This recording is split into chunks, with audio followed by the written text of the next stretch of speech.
안녕하세요. 문헌회계사입니다. 오늘은 주식, 채권 등 금융상품 투자자분들이 꼭 알아야 할 내용을 전해드리려고 하는데요. 바로 2023년부터 시행되는 금융투자소득세입니다. 지금 국내 또는 해외 주식에 투자하고 있는 분들이 2023년부터 세금을 내야 하는지 여부를 많이 물어보시더라고요. 그래서 오늘 주제 준비하게 되었습니다. 일단 금융투자소득세가 뭔지 설명드리겠습니다. 주식, 채권, 파생상품 등의 금융투자 시 양도차익이 발생한 경우에 납부하는 세금이며 2013년 1월 1일부터 적용될 예정입니다. 그럼 기존에는 금융투자에 대한 세금이 없었냐? 아닙니다. 있었습니다. 현재 종합소득세 구조를 보면 줄여서 2배사 근연기, 종합과세되는 이자, 배당, 사업근로연금, 기타 소득이 있고요. 분류과세되는 양도퇴직소득이 있습니다. 이 중 금융상품을 보유하였을 때는 종류에 따라 이자소득, 배당소득, 양도소득으로 과세됩니다. 그리고 이자, 배당소득의 경우 금융소득이라고 하며 15.4% 원천 징수된 금액으로 수령합니다. 금융소득의 원천 징수 전 소득의 합계가 연 2천만 원 이하인 경우 15.4% 원천 징수로 과세가 종결이 되지만 연 2천만 원 초과분은 다른 종합소득과 합산하여 누진 과세됩니다. 이것을 금융소득 종합과세라고 부릅니다.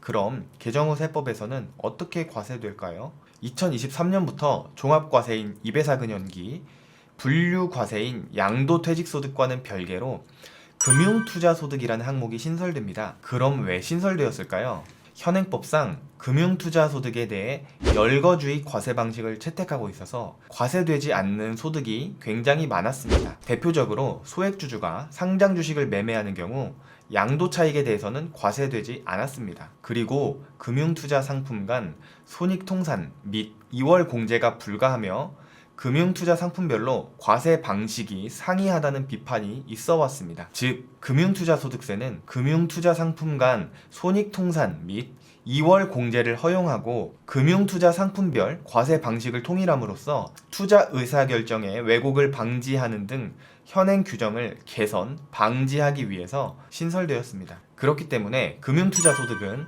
금융투자 상품 간 손익이 통산된다는 특징이 있습니다. 기존에는 국내 주식형 ETF에서 3천만원 손실, 해외 상장 ETF에서 4천만 원의 이익이 발생하는 경우 해외 상장 ETF의 수익 4천만 원에 대해서만 과세가 되었지만 금융투자 소득세가 도입되면 국내 주식형 ETF와 해외 상장 ETF의 손익을 합쳐서 최종적인 순이익으로만 과세하게 됩니다. 또한 결손금이 발생한 경우 5년간 2월 공제됩니다. 그럼 무엇이 금융투자소득에 해당할까요? 소득세법 제87조의 6을 보면 금융투자소득의 범위를 명확히 나열해 놓았습니다. 주식, 채권, 투자계약증권, 집합투자기구, 파생결합증권, 파생상품의 양도소득을 포함한 소득이 이에 해당합니다. 주식, 채권의 경우 양도하는 경우에만 금융투자소득에 해당하기 때문에 예금이자, 배당금 등은 기존과 동일하게 이자소득, 배당소득으로 과세됩니다. 그 다음으로 금융투자소득의 과세표준을 구하는 법을 알아보겠습니다. 금융투자소득 금액에서 금융투자 2월 결손금과 기본공제금액을 순차적으로 차감한 금액으로 합니다. 2월 결손금이 있는 경우 기본공제금액보다 먼저 차감해야 한다는 점 참고해 주시기 바랍니다. 이때 금융투자소득 금액은 두 가지 그룹으로 구분하여 계산한 뒤 합산합니다. 첫 번째 그룹은 국내 상장주식 등이며 기본공제금액은 5천만 원입니다. 국내 상장주식, 공모 국내 주식형 펀드가 포함됩니다. 두 번째 그룹은 기타 금융투자상품이며 기본 공제 금액은 250만 원입니다. 해외 주식, 해외 펀드, 파생결합증권, 파생상품, 채권 양도차익, 비상장 주식, 부동산, 채권, 혼합형 펀드, 사모펀드가 포함됩니다. 국내 주식에 투자하시는 분들은 연 실현이익 5천만 원까지는 기본 공제되기 때문에 장기 보유할 종목은 매년 5천만 원 이하의 범위에서 이익을 실현시킨 후 재매수하는 방법을 추천드리고요. 해외 주식에 투자하시는 분들은 연 실현이익 250만 원까지는 기본 공제되기 때문에 장기 보유할 종목은 매년 250만 원 이하의 범위에서 이익을 실현시킨 후 재매수하는 방법을 추천드립니다. 금융투자소득 금액에서 결손금이 발생한 경우 5년간 2월 공제가 됩니다. 이때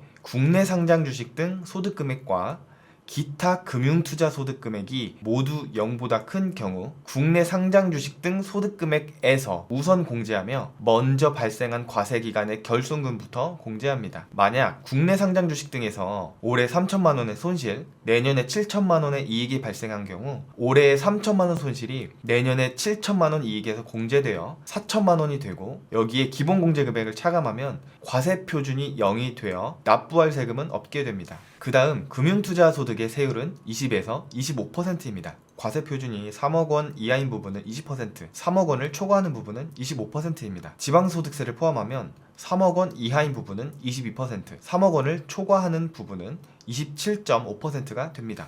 현행 및 개정 소득세법의 주요 금융투자상품별 과세 방식을 비교해 보겠습니다. 예적금의 이자는 현행과 마찬가지로 이자소득이고 주식배당금도 현행과 마찬가지로 배당소득입니다. 하지만 양도소득이었던 주식양도소득, 파생상품소득과 비과세 소득이었던 상장주식 양도소득, 채권 양도소득 등이 금융투자소득으로 변경되었습니다. 소액주주의 국내 상장주식 양도소득의 경우 기존에는 비과세였지만 2023년부터 과세로 변경되는 부분이 이번 개편안에서 가장 중요한 부분으로 보입니다. 대부분의 투자자분들이 여기에 해당이 되겠죠. 원천징수는 금융회사별로 반기별로 인별 소득 금액을 통산한 후 원천징수합니다. 기존에는 실현이익이 전액 인출이 가능했으며 그 다음 연도 5월 말까지 양도소득세 신고 납부를 했습니다. 하지만 변경되는 금융투자소득세는 소득 금액의 22%를 제외한 금액만 인출할 수 있습니다. 금융회사에서 반기별 원천징수를 진행하기 때문에